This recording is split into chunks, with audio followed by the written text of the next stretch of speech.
ശ്രീ ഗണേശ ശാരദാ ഗുരുഭ്യോ നമഃ. വൈശാഖമാഹാത്മ്യം കിളിപ്പാട്ട് ചതുർദശാധ്യായം. ഗോവിന്ദ ഹരി ജയ ഗോവിന്ദ ഹരി ജയ ഗോവിന്ദ ഹരി ജയ ഗോവിന്ദ ഹരി ജയ ഗോവിന്ദ ശിവരാമദേവ ദേവേശ കൃഷ്ണ ഗോവിന്ദ പ്രിയ ശൗരേ ദേവകീ സുതാ ജയ. ശ്രുതദേവന്റെ വാക്യമിങ്ങനെ കേട്ട നേരം മിഥിലാധിപരാജൻ പിന്നെയും ചോദ്യം ചെയ്താൻ. പൂർവമന്വന്തരത്തിങ്കലുണ്ടായി വേനനിന്നും ദിവമായിടും കഥാഫലവും കേട്ടിരിക്കേ. ഇപ്പോൾ ഇക്ഷ്വാകു വംശീ പിറഞ്ഞിടുമെന്നോ ചിൽപ്പുവാനരുൾ ചെയ്ത വാക്യവും കേൾക്കമൂലം ബോധിച്ചിടുന്നതില്ല ബുദ്ധിമേ പോരായികയാൽ ബോധത്തെ ഉണർത്തേണമെന്നരുൾ ചെയ്തോ തന്നെ. കേൾക്ക നീ പുരാണങ്ങൾ തോറും ഓരോരോ ഭേദം. ഭോഷ്കല്ല വന്നു കൂടുമന്നേരം സന്ദേഹങ്ങൾ കൽപ്പഭേദങ്ങൾ കൊണ്ടാകുന്നതും കഥാഭേദം അല്പവും നിനയാതെ യുക്തികളതിന്നെടോ. 7 കൽപ്പത്തിൻ മുൻപേ ജനിച്ച മാർക്കാണ്ഡേയൻ കോഴ കൂടാതെ യറോ ചെയ്തോ മാം യേശ കഥ. ഞാനതു തന്നെ ഭവാനോടുര ചെയ്തിടുന്നു. മാനുഷേശ്വര തെളിഞ്ഞിനിയും കേൾക്കാ ഭവാൻ. മാധവ മാസധർമ്മമിതിനെ ഉപേക്ഷിച്ചു ബോധഹീനന്മാർ അന്യധർമ്മങ്ങൾ അനുഷ്ഠിച്ചാൽ രൗരവമായിടുന്ന നരകേ വാണു ചിരം. ക്രൂരനാം പിശാചനായി വന്നിടും അവൻ പിന്നെ.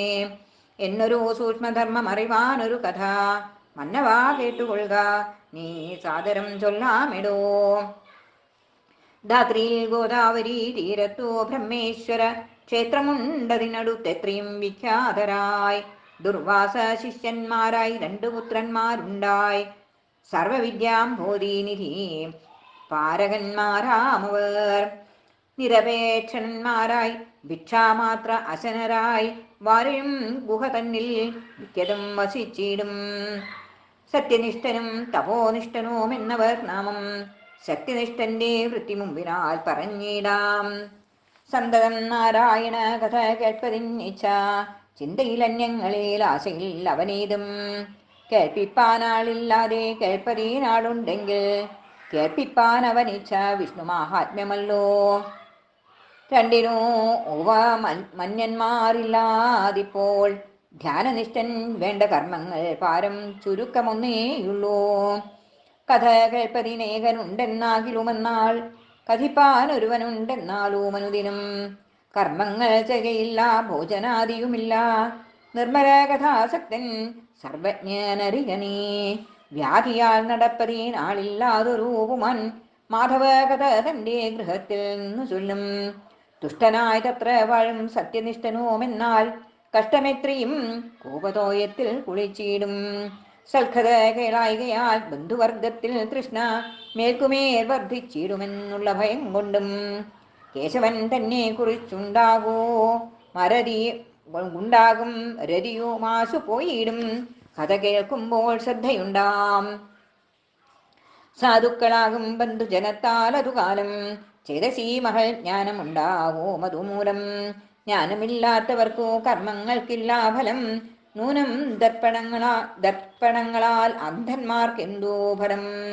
ജ്ഞാനിക്കൂ കർമ്മമെല്ലാം ശുദ്ധിയായി വന്നുകൂടും. മാനസ ശുദ്ധി കൊണ്ടു സൽക്കഥ കേൾക്കായി വരും.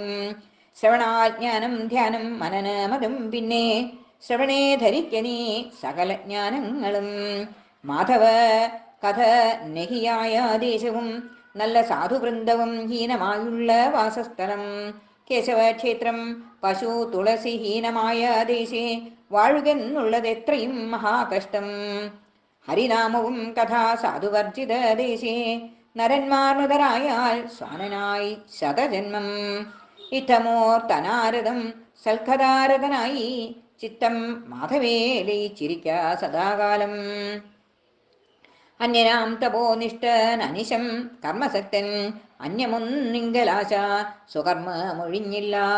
ചൊല്ലുവോനല്ല കഥ കേൾപ്പാനും കാലമില്ല. ചൊല്ലിഴും കർമ്മഭംഗം വരുമെന്നോർക്കം മൂലം. താനിരിപ്പേടത്തൊരുവൻ വന്നു കഥ ചൊന്നാൽ താൻ അവിടുന്നു നീങ്ങി സ്വധർമാദികൾ ചെയ്യും. ചൊൽക്കൊല്ലും കഥയാരംഭിച്ചിടും അവിടെ അന്ന്. അക്കഥ കേട്ടാൽ സ്നാനം മറ്റൊരിടത്തു നൂനം. തൽക്കർണങ്ങളും നാവും തൽക്കഥ നീങ്ങിയിടാതെ സൽക്കർമ്മഭംഗമെന്നു നനച്ചു മഹാപാപി. മരിച്ചു പിശാചനായി ജനിച്ചാനവൻ പിന്നെ ധരിച്ചിടുക നാമം ഛിന്നകർണനെന്നല്ലോ. ശുഷ്ടകണ്ഠോഷ്ട താലു ദേഹനായി വിശന്നേറ്റം ദുഷ്കൃതി ചിരകാലം പെരിക ദുഃഖം പൂണ്ടാൻ. രക്ഷിപ്പാൻ ആരുമില്ല ഭക്ഷിപ്പാൻ ഏതുമില്ല തക്ഷണേ കർമ്മഫലമെന്നുണ്ടോ മനസ്സിങ്കൽ. ദാഹത്തെ സഹിയാഞ്ഞ് ഏറ്റവും ക്ഷുധാർത്ഥനായി മോഹിച്ചു വീണു മുടൻ ഉണർന്നു മെഴുന്നേറ്റും. വായുതന്മയിലേറ്റാൽ വാൾ കൊണ്ടെന്നതുപോലെ പേയഭക്ഷ്യങ്ങൾ വിഷമെന്നതും തോന്നും സദാ. ജനങ്ങൾ കണ്ടാൽ അഗ്നിയെന്നു തോന്നിയിടും ചിത്തെ പരനാളിവം വനെ വിഗതജനെ വാണാൻ. ഒരു നാൾ വാരാണസീപുരിക്കു സത്യനിഷ്ഠൻ ധരണീസുരൻ തദ്ധാരണ്യേ ചെന്നിതോ ബലാൽ. ഛിന്നകർണനും ഭൂമിദേവനും തമ്മിൽ കണ്ടങ്ങ് ഉന്നത ഭയത്തോടു ഓടുന്ന പിശാചത്തെ മന്ദമായി വിളിച്ചു ചോദിച്ചു വൃത്താന്തമെല്ലാം. അന്നേരം നിജപൂർവജന്മവും കർമ്മങ്ങളും ഒന്നൊഴിയാതെ കേട്ട നേരത്തോ സത്യനിഷ്ഠൻ തന്നെ പരമാർത്ഥമൊക്കെയും ചൊല്ലി. പിന്നെ ദുർനയനോടു ധന്യനിങ്ങനെ ചൊല്ലിയിടിനാൻ. നന്നു നന്നഹോ തവ ചേഷ്ടിതം ദുരാത്മാവേ, നിന്നുടെ സഖിയാകും ദുർവാസ ശിഷ്യനഹം. ഒന്നിച്ചോ വിദ്യാഭ്യാസം ചെയ്തതെന്നറിഞ്ഞാലും മുഖ്യമാം ബ്രഹ്മേശ്വര ക്ഷേത്രവാസികൾ പുരാ. മുഖ്യത കർമ്മങ്ങൾക്കെന്നല്ലയോ ചൊല്ലി ഭവൻ ഭക്തരാം മഹാജ്ഞാനിമാരുടെ മതം കേട്ടാൽ. ശുദ്ധവിപ്രന്മാർക്കേറ്റം കർമ്മവും വലുതെന്നും സൽക്കഥ കേട്ടാൽ കർമ്മവൈകല്യം വരുമെന്നും ദുഷ്കൃതിയായ ഭവാൻ എന്നോടു ചൊല്ലിയിടയോ. എന്നുടെ ദൃഷ്ടി തന്നിലേറ്റ കാരണമിപ്പോൾ വന്ന കന്മഷജാലം ദൂരവേ കളഞ്ഞിടാം. ഇങ്ങനെ കേട്ട നേരം സത്യനിഷ്ഠന്റെ കാൽക്കൽ തിങ്ങിന ഭക്ത്യ നമസ്കരിച്ചാൻ പിശാചനും. രക്ഷരക്ഷേരി വീണ് പാപിയെ കണ്ടു ദയാ ദക്ഷനാം സാധുശ്രേഷ്ഠൻ എഴുന്നേൽപ്പിച്ചു ശീഘ്രം. വൈശാഖ മാസമാഹാത്മ്യമൊരു മുഹൂർത്തത്താൽ ആശയാ കേട്ട പുണ്യം കൊടുത്തു പിശാചനും. അന്നേരം പാപങ്ങളും തച്ചരീരവും പോയി സുന്ദരമായ ദിവ്യരൂപം സിദ്ധിച്ചവൻ.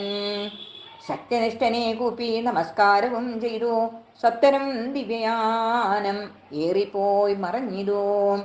അധ്യായം 14 ഈ വണ്ണം ചൊല്ലിയിടിനേൻ ബദ്ധകൗതുകത്തോടു കേട്ടുകൊണ്ടാലും ഇന്നും. ഇത് വൈശാഖമാത്മേ ചതുർദോഷ.